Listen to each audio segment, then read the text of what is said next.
las manifestaciones exteriores de las entidades espirituales en los elementos, su unión con los hombres, la formación del cosmos por fragmentación, el mito de Osiris. Hemos hablado ya de las diversas entidades espirituales que forman una especie de complemento de los reinos que nos rodean en el mundo físico. Hemos visto que las plantas, hasta las piedras, poseen un yo y un cuerpo astral, que el ojo de nuestro espíritu puede extenderse hacia las realidades que están más allá de aquellas que pueden percibir el ojo y el cerebro físico. Por otra parte, hemos visto que seres superiores obran en todo lo que el hombre realiza en el curso de su evolución sobre la Tierra, como asimismo que un ser de una naturaleza superior interviene en el destino individual de cada hombre. Desde el punto de vista de la ciencia espiritual, todo hombre, en el curso de la vida de su que se desarrolla entre el nacimiento físico y la muerte, se nos revela desde el principio como el dueño absoluto tanto de su mundo interior como de sus actos y de su voluntad. Pero sabemos que su entidad interior realiza numerosas encarnaciones y que en el estado normal de su evolución actual, el hombre todavía no es capaz de ejercer una influencia más allá de una encarnación en la que vive. En consecuencia, es necesario que en él obren otros seres para imprimirle fuerzas de orientación que no se limiten únicamente a lo que ocurre entre el nacimiento y la muerte, sino que vayan más allá de este periodo, uniendo una encarnación con la otra. Hemos dicho ya que estos seres espirituales en el esoterismo cristiano se llaman ángeles, angeloi, espíritus del crepúsculo o hijos de la vida, como lo llama la ciencia espiritual Rosacruz.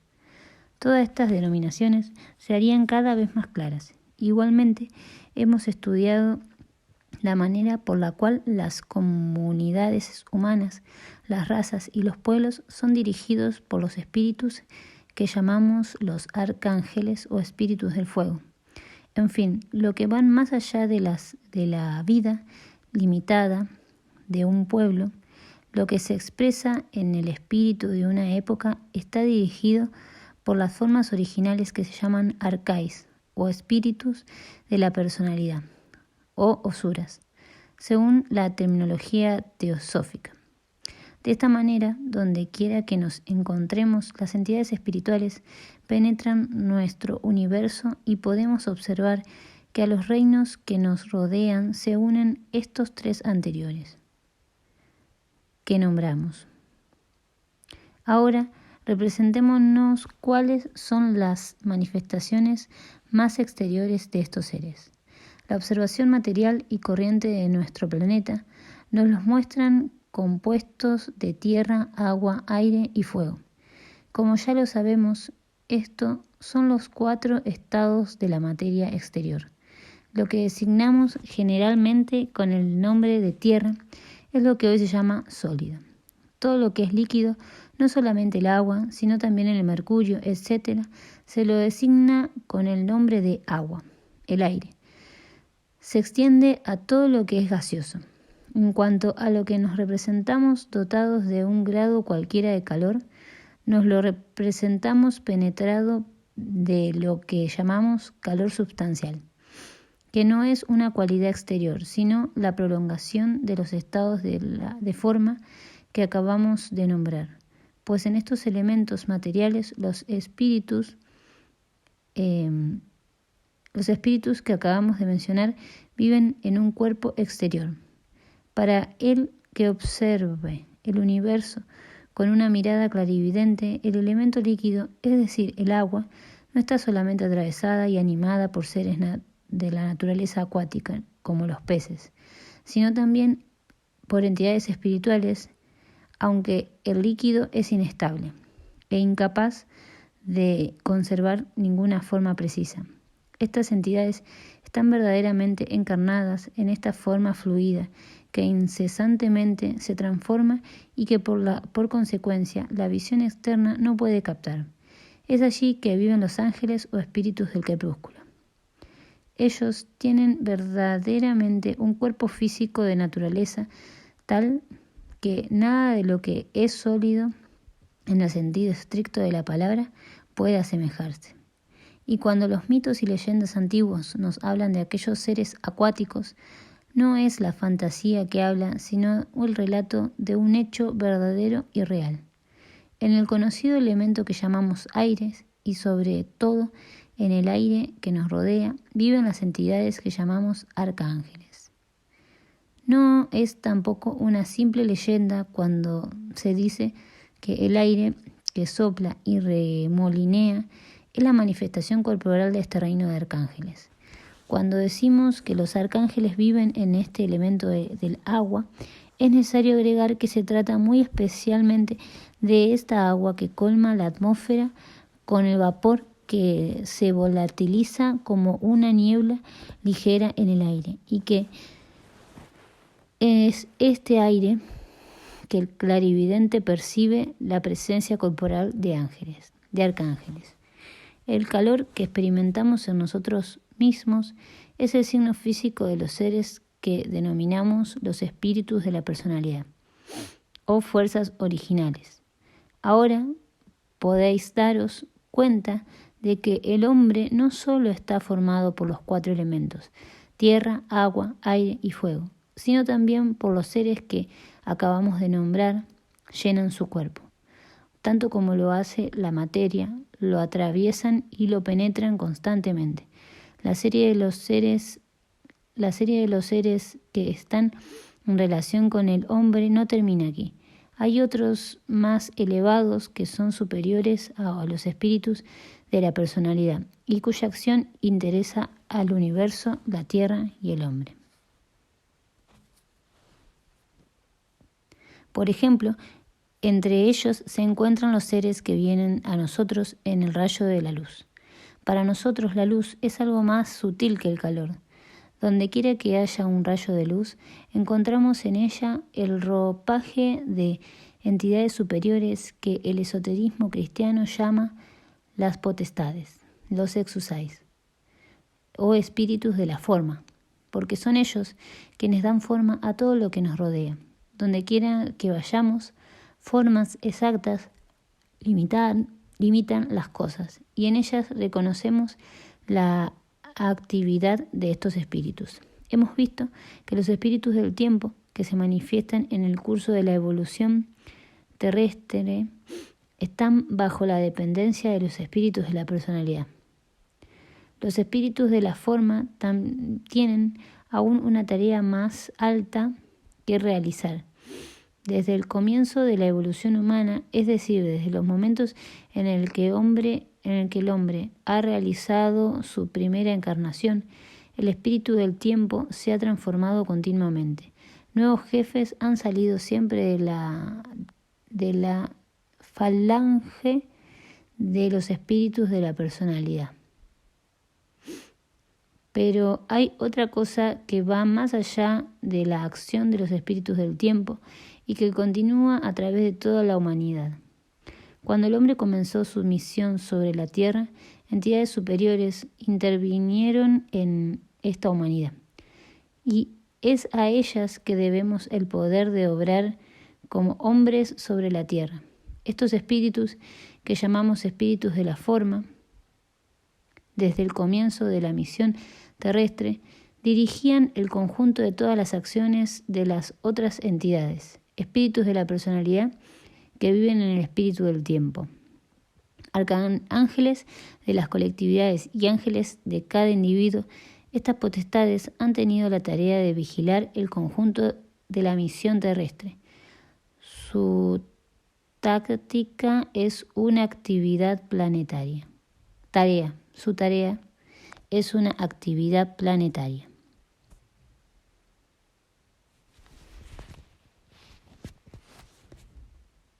Encontramos estas potestades o espíritus de la forma cuando nos elevamos más allá del espíritu del tiempo, es decir, hasta el espíritu de toda la humanidad. Sabemos que, como el hombre, el planeta terrestre está sometido a la ley de la reencarnación. Antiguamente, nuestra Tierra ha pasado por la etapa llamamos la antigua luna. Allí la misión terrestre no se realizó de la misma manera que lo hace hoy sobre la Tierra propiamente dicha. La Luna tuvo otra misión.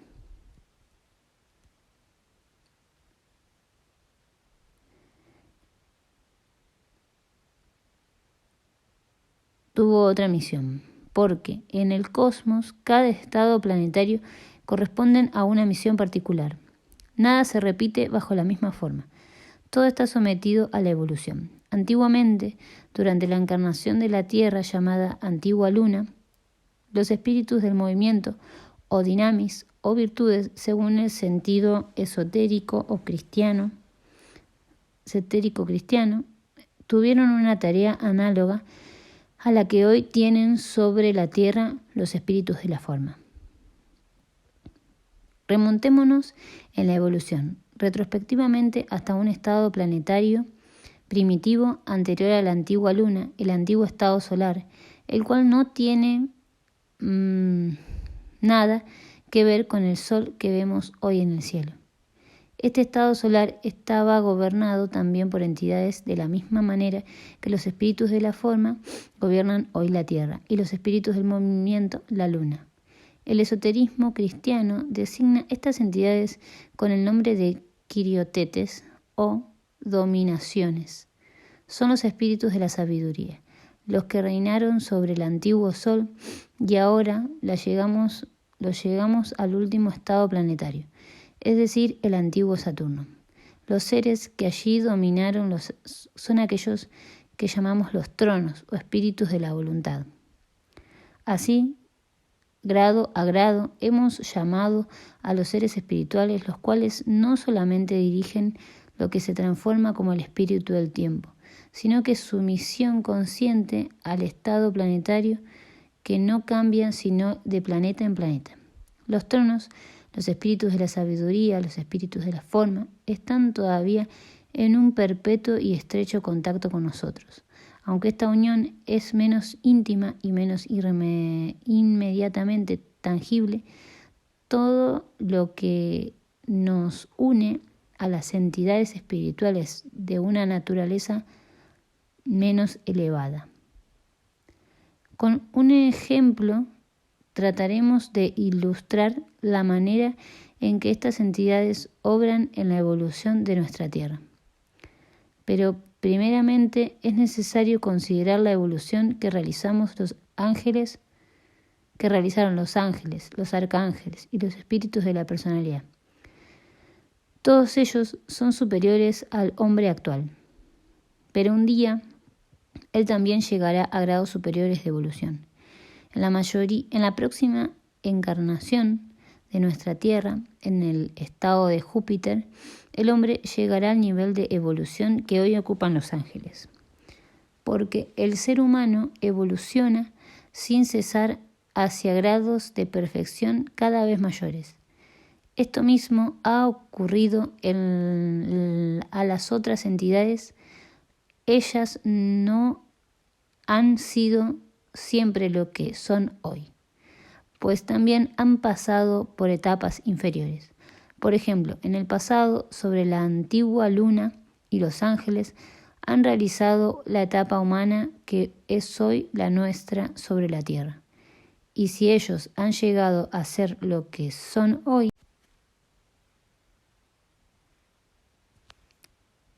es gracias al trabajo que han realizado sobre sí mismos. Los arcángeles o espíritus del fuego han pasado también una etapa humana sobre el Sol. En aquellos tiempos, ellos estaban en el grado en que se encuentra la nuestra, es decir, guardando las proporciones de la jerarquía. Hoy ellos se encuentran, con respecto a nosotros, 2 etapas más arriba. Los espíritus de la personalidad conocieron el estado humano sobre el antiguo Saturno. Ellos eran un grado superior a los seres que realizaron esta etapa en el antiguo Sol. Con respecto a la humanidad terrestre, ellos tienen 3 grados de evolución superior. Los espíritus de la forma o potestades que hoy se nos aparecen como seres de una evolución sublime han realizado también un grado de humanidad en un pasado remoto, inimaginable, y aunque la primera encarnación de nuestra Tierra comenzó con el antiguo Saturno, ellos ya habían terminado una evolución humana. Por esta razón podemos decir que la elevación de los sentimientos que deben vivir en nosotros, cuando tomamos nuestras miradas hacia estos seres espirituales, ellos también están sometidos a la ley de la evolución, y aun cuando ellos desde el antiguo Saturno estaban más evolucionados de lo que hoy el hombre sobre la Tierra, no han cesado de proseguir grado a grado su evolución en el curso de la encarnación planetaria, del Sol, de la Luna, hasta el estado actual. De esta manera han llegado a un estado de perfección tan sublime que el campo de la acción ha alcanzado el momento en el que ellos no tienen más necesidad de un planeta para encontrar la sustancia por las cuales pueden existir. Porque si en cierto modo todas las otras entidades tienen necesidad de nuestra Tierra, es decir, los ángeles del agua, los arcángeles del aire, los espíritus de la forma, del fuego, los espíritus de la personalidad, del fuego y los espíritus de la forma no tienen ya más necesidad de nuestra sustancia planetaria, por el hecho de que cuando nuestra Tierra comenzó a su evolución, fue necesario que estos espíritus de la forma tuviesen otra mirada. Esta es la razón por la cual han sido separados de la Tierra. Os le he dicho que hubo un tiempo en el que el globo terrestre y el Sol formaban un solo cuerpo. En este tiempo los espíritus de la forma todavía estaban unidos a la Tierra. Pero una vez que adquirieron su perfección, tenían necesidad de una sustancia mucho más útil que la de la Tierra, porque la Tierra podría ofrecerles. Con este objetivo, ellos extrajeron de la Tierra los elementos y los seres más sutiles justamente en el momento en que la Tierra y el Sol se separaron. Es decir, que esta fue la razón espiritual por la cual Tierra y Sol se desunieron. No es solamente bajo la presión mecánica de una explosión de la materia que se produjo esta separación de los cuerpos, sino bajo la acción de las entidades espirituales. Los espíritus de la forma retiraron de la Tierra los elementos sutiles y el globo solar nacido de este hecho dirige desde entonces desde afuera su luz hacia la Tierra. En la luz del Sol está la naturaleza espiritual de las potestades que nos rodean, y es por esto que os he dicho que la luz solar es el ropaje de estas potestades. Cuando instruidos por la ciencia espiritual, elevamos nuestra mirada hacia el Sol y vemos esta luz clara cuyos rayos descienden hacia nosotros, reconocemos allí el ropaje de espíritu que dirigen las fuerzas hacia la Tierra para ayudar y guiar la misión terrestre. Cuando comprendemos que las divisiones que se han producido en el universo tienen su razón de ser en el trabajo de las cualidades espirituales obrando sobre la materia, se nos aclara otro hecho que de lo contrario sería difícil de explicar. Sabemos que la ciencia ha hecho nacer todo nuestro sistema de una especie de nebulosa primitiva. Esta teoría de Kant y Laplace ha sido modificada por sabios tales como Arrhenius, pero esto no es lo que nos importa en este momento. Partamos de la teoría comúnmente aceptada por la cual los astros que componen el sistema solar han nacido de una nebulosa primitiva, la cual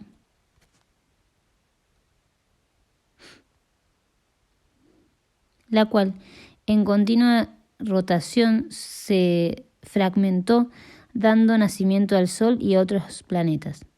La enseñanza de la ciencia espiritual no contradice de ninguna manera la hipótesis de la ciencia, Si alguien hubiera sido testigo de lo que pasó en el espacio cósmico durante millones de años y hubiera observado cómo una nebulosa primitiva se diferenció en los globos de los planetas actuales, no habría tenido una idea muy lejana de aquella que describe la hipótesis de la ciencia.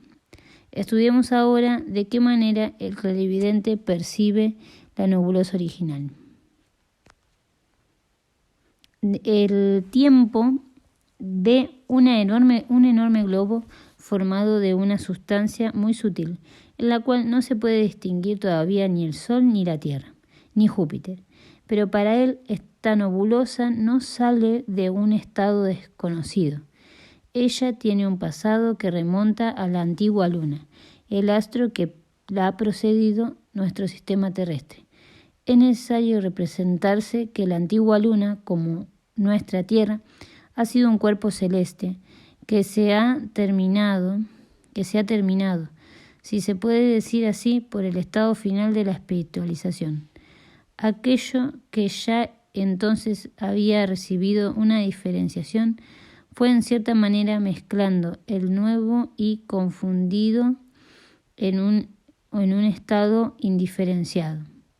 Después de este globo único entró en una especie de sueño cósmico, de donde reemergió cuando el seno del cosmos apareció ese globo de éter nebuloso que representa la reencarnación de la antigua Luna.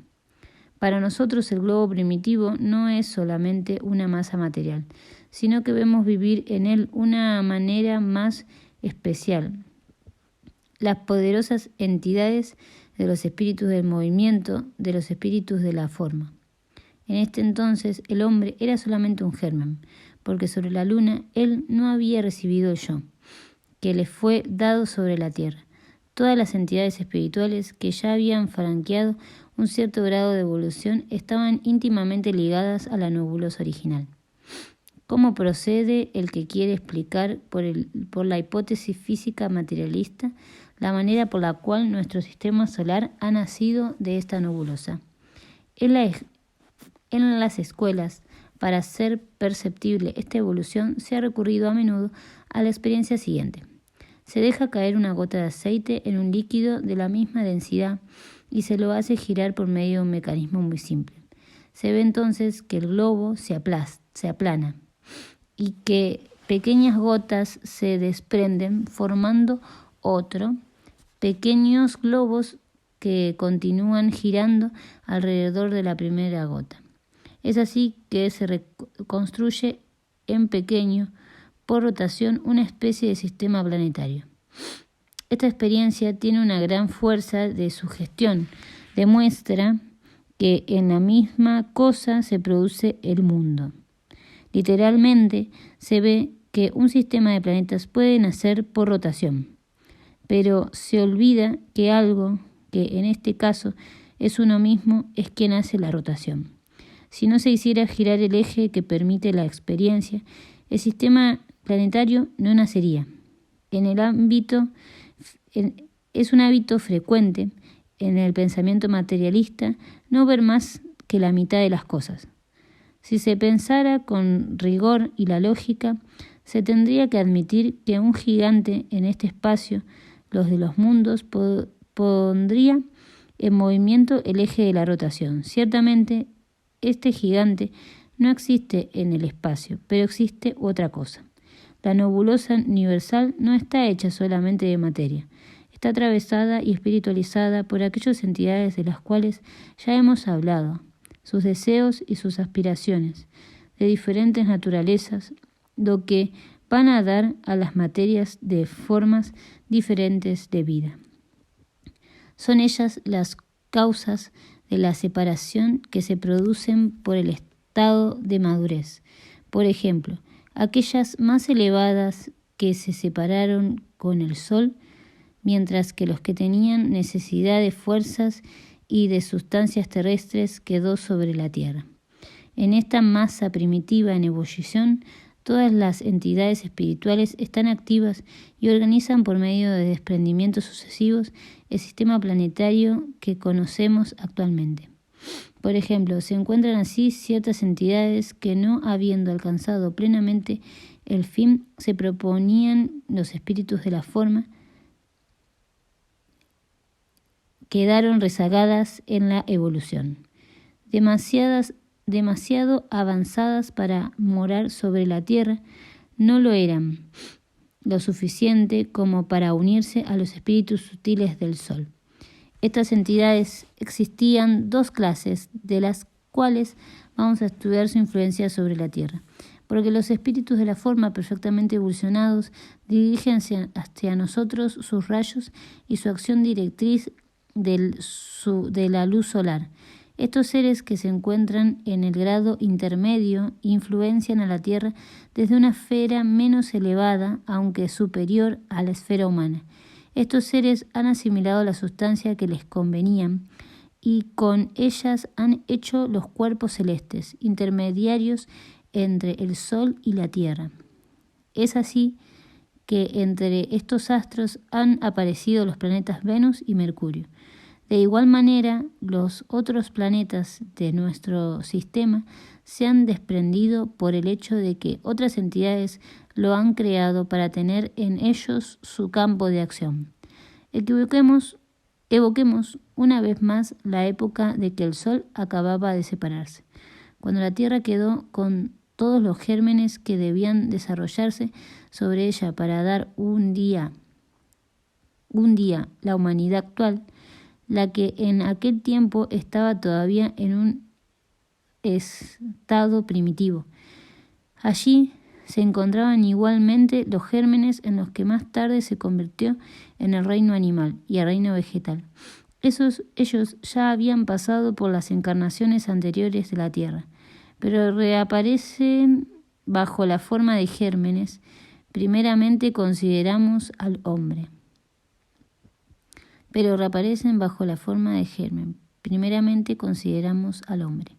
Cuando el Sol estaba todavía unido a la Tierra, las fuerzas poderosas que emanaban de las sublimes entidades solares ejercían sobre el hombre una acción que venía del interior del astro.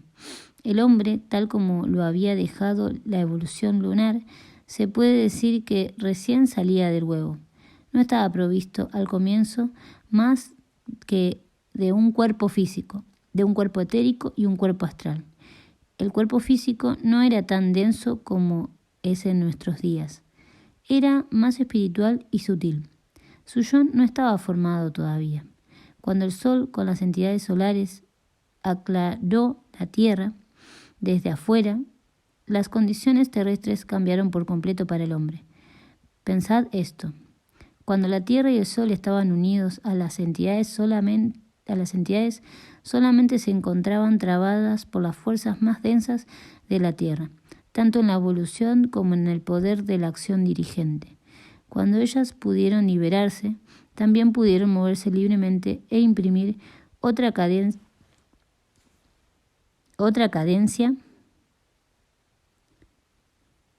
a su evolución, puesto que ya no estaban trabadas por el peso de la masa terrestre. Al liberarse de la Tierra, tomaron aún más fuerza para ejercer desde afuera una acción más importante sobre los hombres. Y esto, que habían estado sometidos a estos espíritus cuando la Tierra todavía trababa su acción, recibieron después su acción más libre y potente. En esa época la evolución humana fue acelerada de una manera increíble, y la vida de los hombres sobre la Tierra habría llegado rápidamente a su fin si algo muy importante no hubiera acontecido. Uno de los espíritus separó de sus legiones del corazón de las entidades, y de la cual formaba parte, y vivió unido a la Tierra. Él tuvo la misión de contener la velocidad formidable producida por el fluir de las fuerzas solares, de manera que los espíritus del Sol no obrasen solos.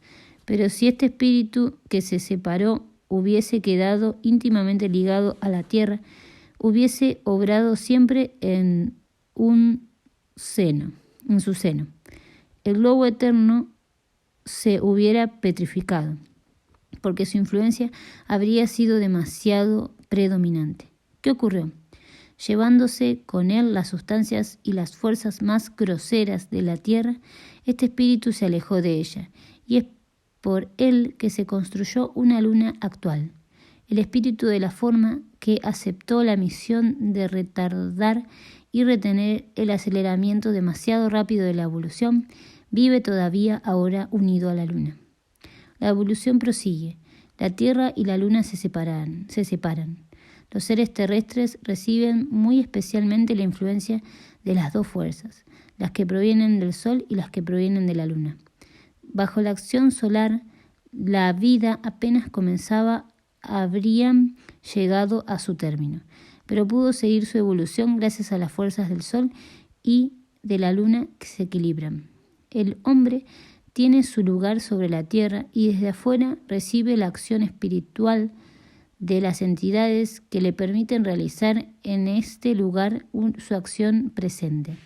Hemos visto que en encarnación el hombre está guiado por los ángeles, pero estos ángeles no tienen ninguna independencia en el universo. Ellos están dirigidos por los seres superiores que habitan en el Sol. Bajo la acción única de los espíritus solares, la vida se concretaría en una sola encarnación y librada únicamente a la luna, la vida no se manifestaría, de modo que nuestra vida terrestre no es más que una colaboración.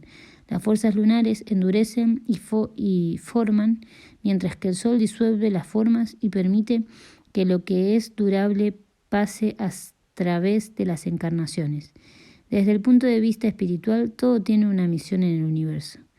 Representémonos de manera más concreta lo que pasó antiguamente sobre la Tierra. Sabemos que el hombre ha heredado en la antigua luna nada más que el cuerpo físico, el cuerpo etérico y el cuerpo astral. Cuando el Sol se desprendió del globo primitivo, los órganos sensibles del cuerpo físico no estaban en condiciones de percibir claramente los objetivos exteriores. Efectivamente, estos órganos existían desde la época saturniana, pero todavía no estaban dotados de la de percepciones externas. Sobre la antigua luna, ellos habían servido para producir las imágenes que el hombre creaba. Imaginaos que en aquellos tiempos lunares un hombre se aproximaba al otro ser. Él no podía percibir su forma exterior, pero en él se elevaba una especie de imagen de sueño y de acuerdo a la forma y colaboraciones que esa imagen tomaba, él sabía que se encontraba frente a un enemigo y debía huir.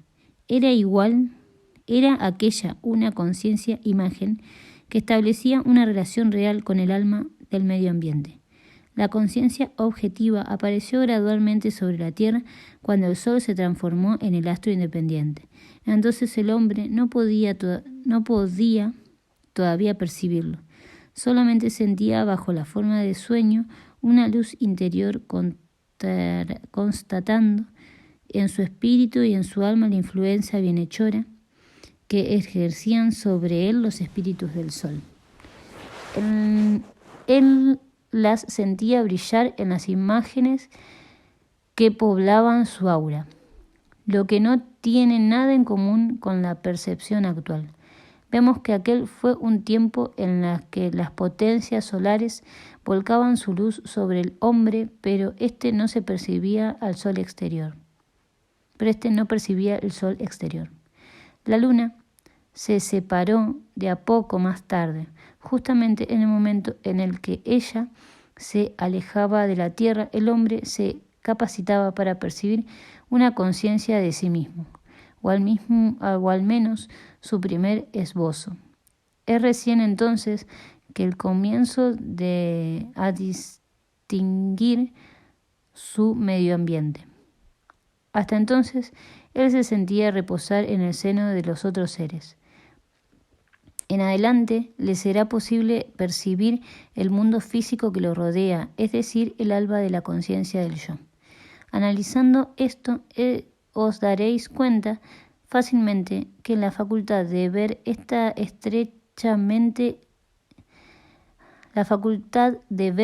está estrechamente ligada a la conciencia del yo, porque cuando no se puede distinguir uno mismo del medio circundante, no posee un yo.